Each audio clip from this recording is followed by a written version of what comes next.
Hi, bienvenue sur Cosmosland. Aujourd'hui chez Cosmos, on vous emmène au Korean Tour Festival, où j'ai eu la chance de rencontrer Aude Chenanté, aussi connue sur les réseaux sociaux comme Au-delà des news, journaliste spécialisée et passionnée par la Corée du Sud. Elle va nous raconter son métier, son parcours et comment elle est arrivée dans la culture coréenne. Si vous êtes passionné par la Corée du Sud, sa langue, sa culture, que vous voulez voyager là-bas, habiter là-bas, mais surtout en faire votre métier, cette interview est pour vous. Alors, tout de suite, plongeons dans l'univers de Au-delà des news. Bonjour, je suis Aude Chenanté, Au-delà des news sur les réseaux, et je suis donc journaliste freelance et spécialisée sur la pop culture coréenne. Oui, bien sûr. Alors, mon parcours, moi j'ai démarré par des études de droit concrètement.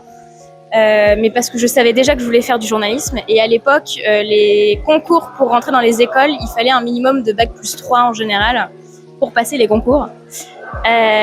Donc je me suis orientée sur le droit parce que j'essayais de me dire que dans l'actualité il y avait énormément de droits au final, qu'on ne comprenait pas grand chose et que ça pouvait peut-être déjà m'apporter pour ma culture générale, me préparer aussi à mieux comprendre l'actualité et aussi, on va pas se le cacher, à me dire si jamais je n'y arrivais pas, eh bien j'avais aussi un plan B entre guillemets dans une filière qui pouvait potentiellement m'intéresser. Et puis j'ai voulu passer les concours. À l'époque, moi j'ai intégré un dispositif qui s'appelle la chance au concours, qui donc un dispositif offert par une association qui s'appelle La Chance, qui milite pour la diversité dans les médias. Et donc j'ai bénéficié d'un petit coup de pouce pour préparer les concours avec un espèce de tutorat et un journaliste à l'époque. Je n'ai pas eu les concours du premier coup, ça arrive, mais je les ai repassés. J'ai eu une école sur Paris. Je suis arrivée pour mon master 2 de journalisme en 2017. Donc voilà, et j'ai été diplômée officiellement en 2018. Fin 2018, donc je suis arrivée sur le marché du travail en 2019. Et le milieu du journalisme est un milieu assez particulier. Et voilà, donc quand on démarre comme jeune journaliste, c'est pas toujours évident d'arriver à vendre ses piges, à se vendre soi, tout simplement. Et en fait, ce qui m'a, j'allais dire, sauvée, en tout cas, c'est que j'avais déjà un lien avec la culture coréenne. Moi, j'étais déjà partie en 2016 en Corée. J'avais des amis coréens que je m'étais fait à l'époque dans ma ville d'origine, à Nantes. J'étais bénévole d'une association franco-coréenne, j'étais photographe de l'asso à l'époque et autres, donc je m'étais déjà intéressée à la culture du pays, je consommais déjà des K-dramas, j'écoutais de la K-pop, alors que c'était clairement un truc de weirdo, comme on dit, un truc un peu très très niche à l'époque. Et en fait, le hasard aussi un peu des rencontres a fait que j'ai rencontré des gens qui développaient des médias sur la culture coréenne. Moi, j'étais une jeune diplômée, je connaissais surtout le sujet.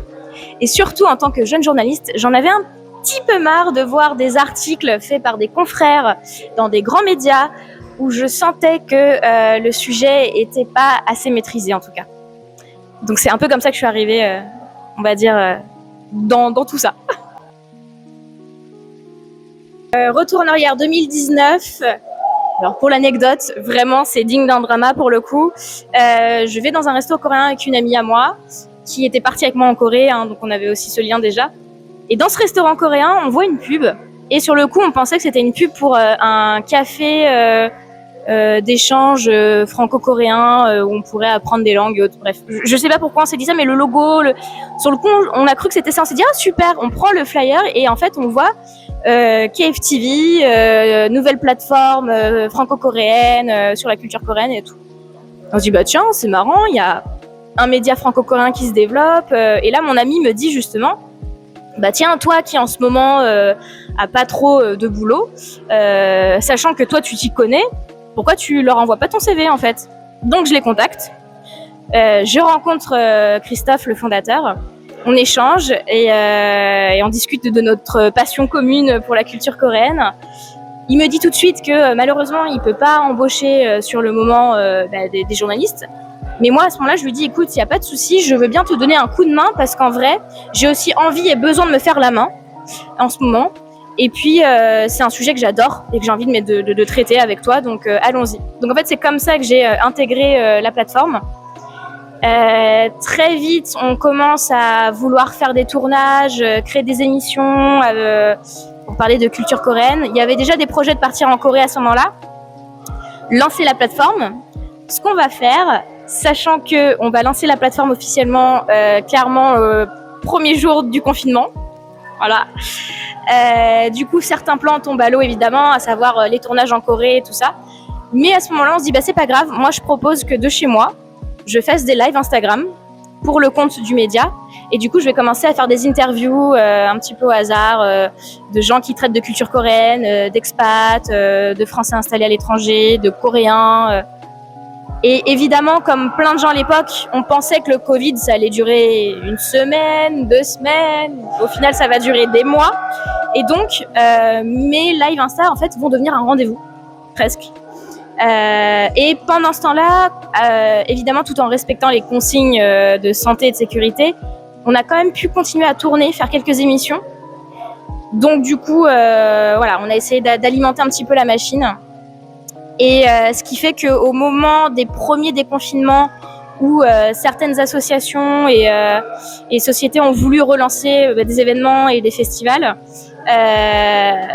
certains m'avaient vu du coup animer des émissions ou animer des interviews, et du coup ils m'ont proposé d'animer certains festivals. J'ai évidemment dit oui, parce que comme plein de gens, j'étais trop contente de repartager des événements avec plein de passionnés. Et du coup, c'est devenu une activité à part entière. Alors, j'avais déjà ça dans ma casquette, mais c'est vrai qu'à ce point-là, c'est vraiment avec la Corée que j'ai pu le faire. Et puis, comme je disais, donc moi, je suis journaliste freelance, donc en fait, je travaille pour différents médias, ce qui est toujours le cas. Pas toujours sur la Corée du Sud, d'ailleurs, même si c'est une de mes grosses niches, comme j'aime bien le dire, une de mes spécialités. Et K-Society, le magazine, alors l'équipe, ça fait du coup très longtemps que je les connais, depuis 2019. Naturellement, moi, elle me demandait rien, l'équipe, mais j'aimais bien parler de leur travail. Et en fait, c'est assez récent, mais c'est depuis l'année dernière que on m'a proposé de les rejoindre en pigiste. Et donc, du coup, depuis l'année dernière, je travaille régulièrement sur le magazine et j'en suis enchantée, parce que c'est un magazine qui est très très chouette aussi. Et surtout, je peux flex en disant que je suis payée à regarder des K-dramas. Ça, c'est quand même pas mal. Mon quotidien est assez varié, étant donné que, comme je le disais, j'appartiens pas à un seul média, ce qui fait qu'il y a des jours où je vais être concentrée que sur une mission. Par exemple, là, on doit boucler un numéro, donc je vais regarder. Alors, on pourrait se dire que je travaille pas, mais c'est du travail, attention. Mais je vais regarder des séries coréennes. Oui, effectivement, pour le coup. Donc, ça m'arrive d'avoir un temps où je me dis, ok, là, je vais regarder quelques séries. Là, je vais faire des reviews pour un article. Caler des rendez-vous, peut-être, pour des interviews.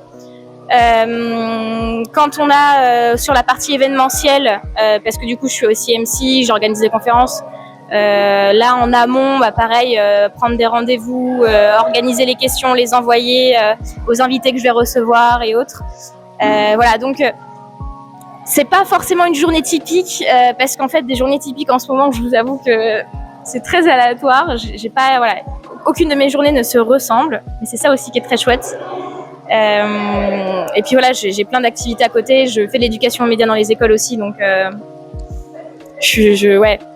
J'essaye de me dire, est-ce que je pourrais vous donner une activité typique de ce que je fais? Mais non, en fait, non. Voilà, tout simplement. Retour en arrière 2019. Alors pour l'anecdote, vraiment, c'est digne d'un drama pour le coup. Je vais dans un resto coréen avec une amie à moi qui était partie avec moi en Corée, donc on avait aussi ce lien déjà. Et dans ce restaurant coréen, on voit une pub. Et sur le coup, on pensait que c'était une pub pour un café d'échange franco-coréen où on pourrait apprendre des langues et autres. Bref, je sais pas pourquoi on s'est dit ça, mais le logo, sur le coup, on a cru que c'était ça. On s'est dit, ah super, on prend le flyer et en fait, on voit KFTV, nouvelle plateforme franco-coréenne sur la culture coréenne et tout.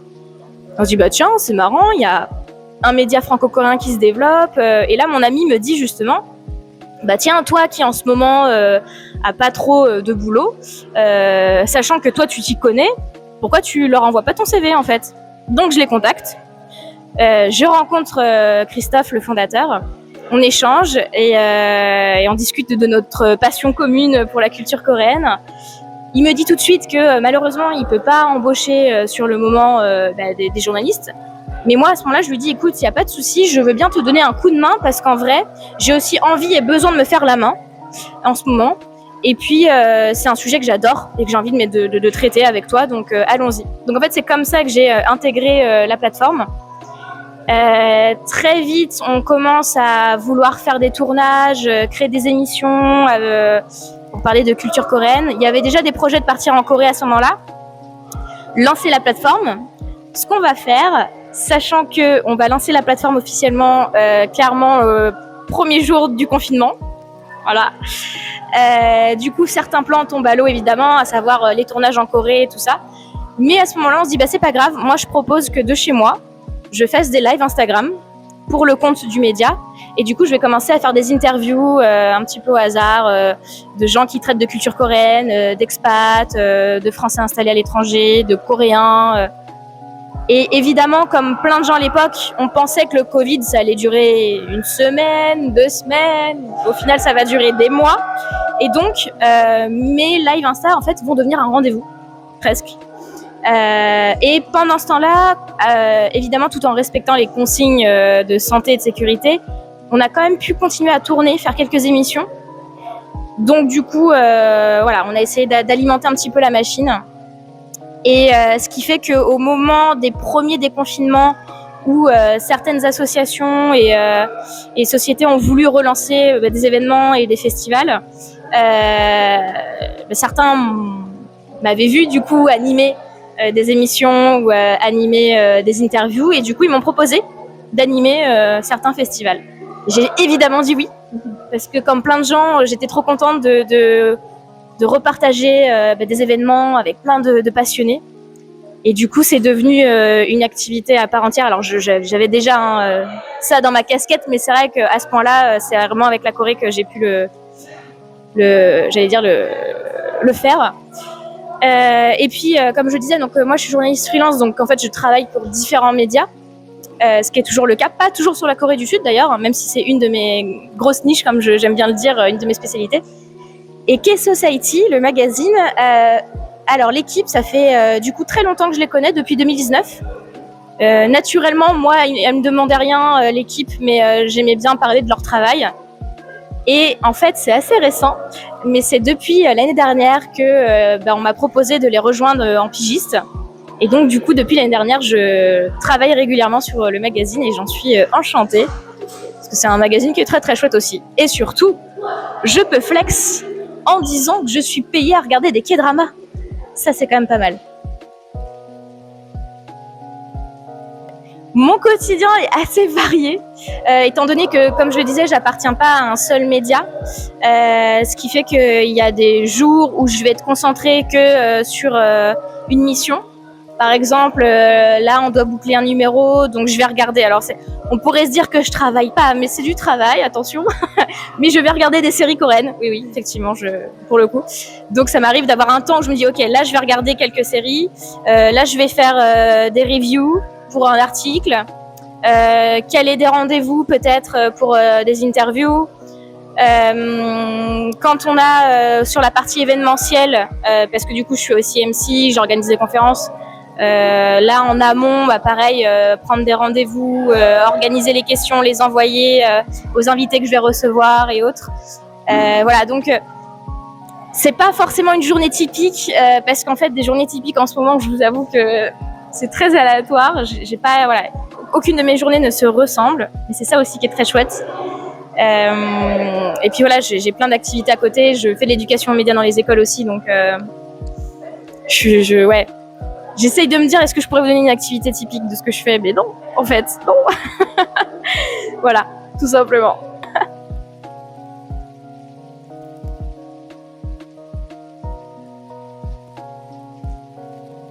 Alors, parler coréen sera un grand mot de ma part. Je pense que ce serait très prétentieux de vous dire que je parle extrêmement bien parce que j'ai un peu mal appris, je dois vous le dire. dans le sens où, comme je le disais, moi en fait, j'ai eu la chance de me faire des amis coréens qui étaient en échange universitaire à l'époque dans ma ville, et donc j'ai appris avec mes amis. Et vous savez comment c'est, quand on apprend avec ses amis, on commence pas forcément par le bon vocabulaire, du vocabulaire un peu familier, voilà.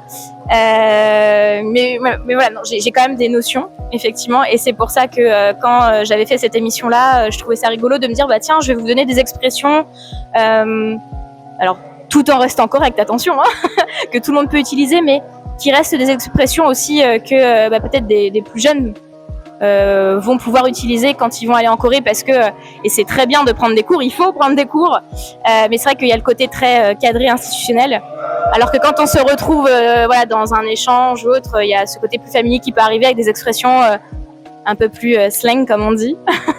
Donc c'était ça qui m'avait amusé à le faire, j'avoue.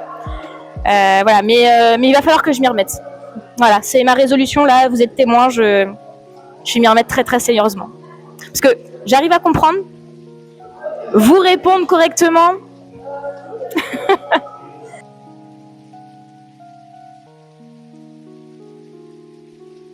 Alors, j'ai envie de vous dire, comme plein de gens qui sont évidemment passionnés et amoureux de la culture coréenne, évidemment que j'adore la langue. Moi, je la trouve très jolie à l'oreille, en général.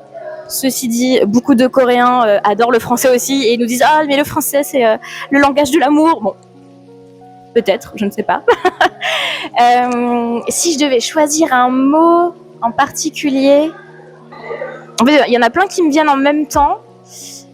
Et en même temps, là, il y a un mot qui reste particulier dans ma tête. Alors, ça va peut-être paraître cliché, pour le coup, mais vous savez, on en a beaucoup parlé dans certains films, d'ailleurs, récemment. Ce fameux yin-yang, ce fil rouge de la destinée, le destin qui fait que des âmes sont vouées à se croiser, se recroiser, quoi qu'on fasse. Si jamais on croit à la réincarnation, il y a ce côté-là de on se retrouvera, quoi qu'il arrive. Je crois qu'il y a toujours une part de yin-yang en général, que ce soit au niveau professionnel, personnel, parce que voilà, quand moi je vous parle de mon expérience à moi, évidemment que si je suis là où je suis aujourd'hui, c'est parce que j'ai pris des décisions, que j'ai fait des choix, et en même temps il y a toujours une part des fois un peu de hasard qui ont fait que je suis arrivée aussi là. Donc ouais, yin-yang, c'est pas mal.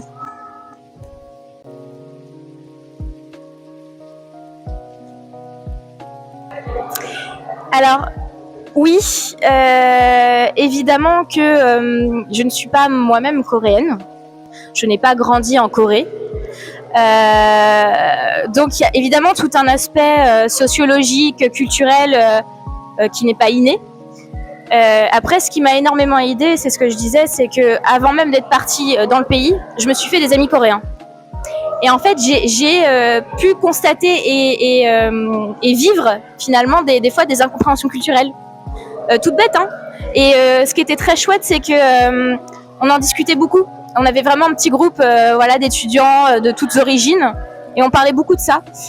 C'était vraiment passionnant parce que je me rappelle avoir eu des grandes conversations comme ça avec des amis qui me disaient « Ah, mais c'est marrant, vous les Français », ça peut paraître cliché, mais c'est vrai, c'est quand on vit ensemble, on se rend compte de certaines choses. Et ils me disaient « Oui, vous les Français, vous êtes un peu dans la nuance, dans le gris, par rapport, par exemple, à vos relations amicales. » Et j'étais là, développe. Ils me disaient « Bah oui, tu vois, moi, si telle personne... elle a, je sais pas, un caractère qui est insupportable ou un truc qui me plaît pas, et ben pour moi c'est noir, dans le sens et je la ghost. Et ça, c'est vrai que je crois que c'est un peu coréen de ghoster sur certaines choses. Et à l'inverse, en fait, il nous expliquait ce qui était assez vrai, en tout cas dans notre groupe. Il avait constaté que nous, des fois, il y avait des choses chez une personne. En fait, on prenait la personne dans sa globalité, c'est-à-dire, elle a énormément de qualités, puis des fois, elle a un petit défaut. Peut-être, elle va être un peu, je sais pas, un peu grognon, voilà. Et on va se dire, oui, c'est vrai qu'elle est un petit peu grognon, mais en même temps, tu vois, elle a telle qualité, donc c'est ok. Et ça, eux, ils avaient du mal. Alors là, c'est très anecdotique ce que je dis, mais j'avais plein d'exemples comme ça où, par exemple, culturellement, les Français, notamment, hein, mais les Latins en général, mais les Français, on aime bien débattre et on a peut-être une facilité aussi à dire ce qu'on pense, à parler de nos émotions un peu plus, en tout cas que les Coréens. Les Coréens, il y a quand même ce truc de, il y a quand même une pudeur qui est très très ancrée dans l'Asie en général, hein, surtout que voilà, il y a un historique avec le confucianisme, voilà, qui joue beaucoup là-dessus. Et c'est vrai que des fois, ça peut créer des petites choses. Et c'est vrai que moi, ça m'a beaucoup appris de côtoyer des Coréens. Par la suite, quand je suis devenue journaliste et que notamment je me retrouve à interviewer des compatriotes coréens, parce que je pense que j'ai peut-être un peu plus de facilité à me dire ok, je sais que là, si je fais ça, ça peut les brusquer. Ou si je dis ça, ils vont peut-être pas bien le comprendre, même s'ils savent que je suis étrangère.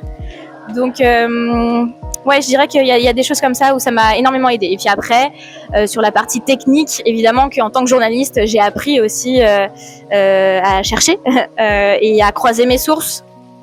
Toujours croiser ses sources.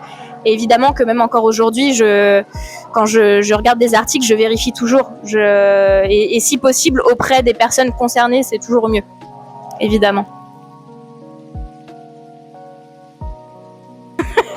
Waouh! Alors, la plus dure. Alors, dans mon cas précis, parce que dans le journalisme, il y a finalement différentes formes de journalisme et différents contrats, si on peut dire ça comme ça. Moi, je suis indépendante à l'heure actuelle. Je suis freelance. Donc, comme je le disais tout à l'heure, je ne dépends pas d'un média, ce qui est en soi plutôt chouette parce qu'au final, mon quotidien est assez riche et très varié et ça, j'adore. A contrario, mais comme plein de gens qui ont des statuts un peu équivalents, au niveau financier, des fois ça va être variable. Moi je sais que par exemple quand j'interviens dans les écoles et que des fois les élèves me disent alors vous gagnez combien, en s'imaginant que je suis présentatrice à la télé et que je gagne je ne sais pas combien, et des fois entre guillemets je suis pas capable de donner une somme exacte parce que dans le mois, en fait, même si j'ai fait certaines missions, je vais pas être payée tout de suite. Donc, ce qui fait que j'aurai peut-être des mois qui seront peut-être pas très glorieux. Et puis des mois où j'aurai l'impression que c'est Byzance, quoi. Et donc ça, il faut savoir le gérer quand même. De se dire, ok, les mois où j'ai bien gagné, il faut quand même que je mette de côté pour les mois où peut-être c'est plus compliqué. Donc ça, c'est vrai que ça peut ne pas convenir à tout le monde, pour plein de raisons, je dirais. Ce qui me plaît le plus, c'est de rencontrer les gens, c'est de partager leurs histoires, leur vécu. En tout cas, moi, personnellement, je sais que je m'enrichis à chaque fois que je rencontre des gens. Je sais que dans chaque échange, il y a toujours une part de leur histoire qui reste en moi et qui va peut-être faire que mon histoire à moi, elle va, je sais pas, s'embellir. En tout cas, ouais, c'est comme ça que je le vois.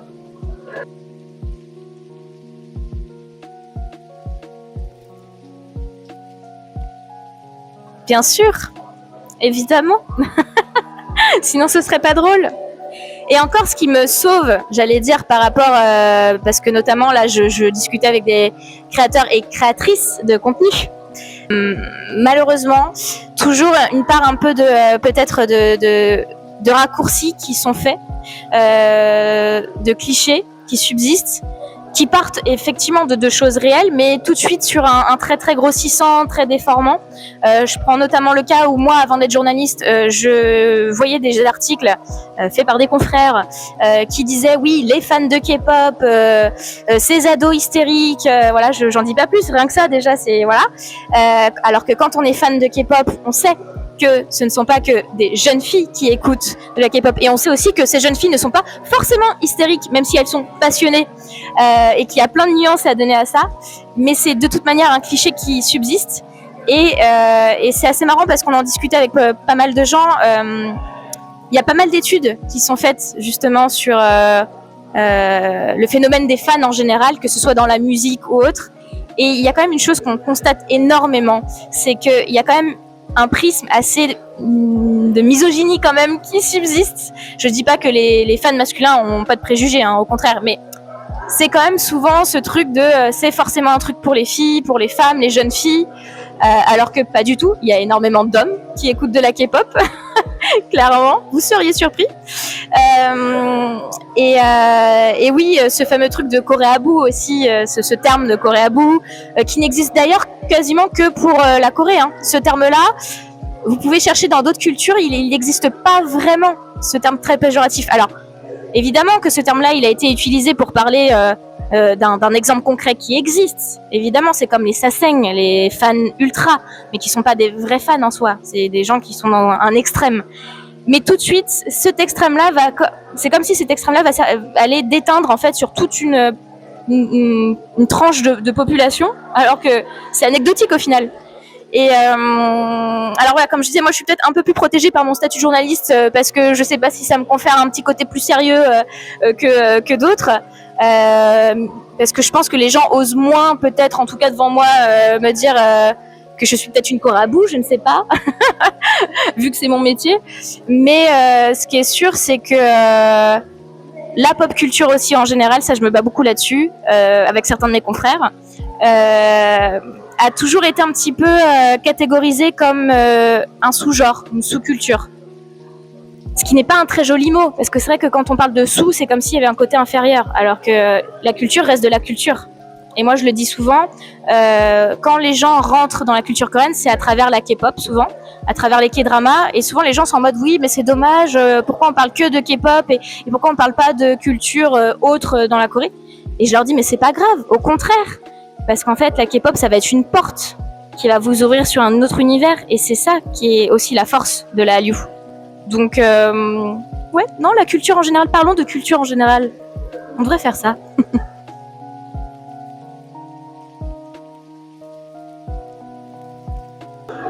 Alors, c'est très cliché, ça à prendre avec parcimonie ce que je vais dire, mais toujours écouter son cœur, sincèrement.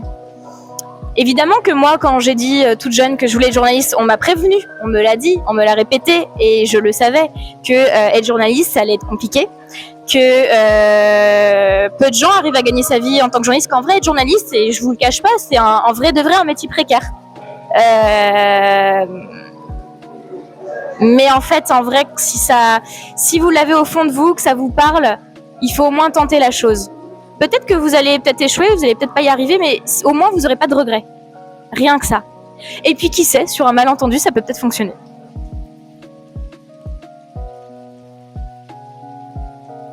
Mon plus beau souvenir, en fait, j'allais dire, j'en crée tous les jours.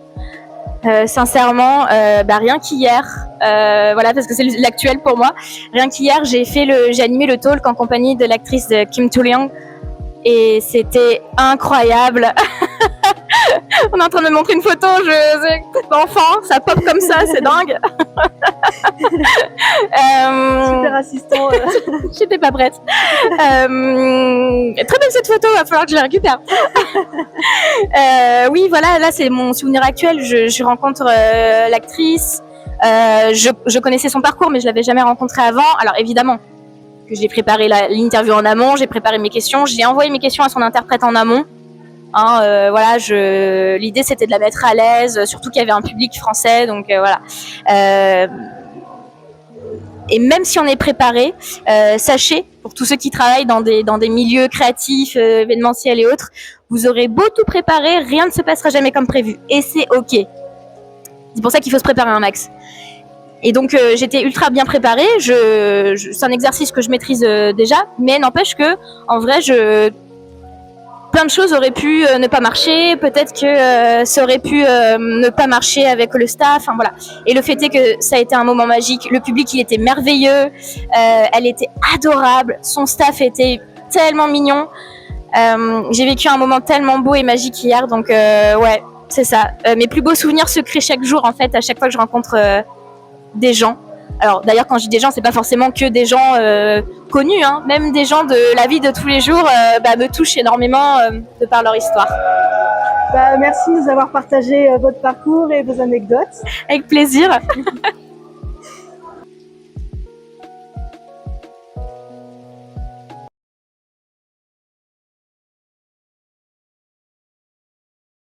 Si vous avez aimé cette interview, n'hésitez pas à liker, à commenter et à partager.